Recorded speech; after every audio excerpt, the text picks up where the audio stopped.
Hi friends, welcome to my YouTube channel unique world. Hi friends, आज के इस video में हम आपके लिए लाए हैं आर के गोट फार्म अजमेर से सिरोही फीमेल का लॉट। फ्रेंड्स, इनके पास जो है सिरोही फीमेल्स जो 4 से 6 दांत के बीच में है वो फॉर सेल के लिए अवेलेबल है। इनका जो वज़न रहेगा वो 50 kg है। और फ्रेंड्स, आपको बताते चलूँ कि इनके पास और भी दूसरे ब्रीड्स जैसे कि तोतापरी, गुजरी, ये भी फॉर सेल के लिए हमेशा अवेलेबल रहती है। तो जो भी ख़रीदना चाहेंगे वो आर के गोट फार्म को कांटेक्ट कर सकते हैं। माशाल्लाह बहुत ही अच्छी क्वालिटी में इनके पास बकरियां अवेलेबल होती है, तो कांटेक्ट करके ज़रूर इन्फॉर्मेशन ले लें। Thank you.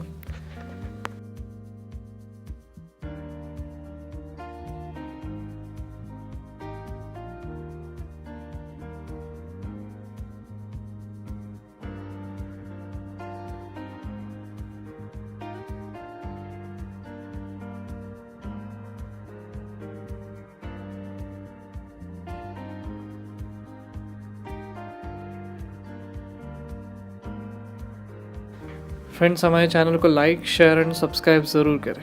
Thank you.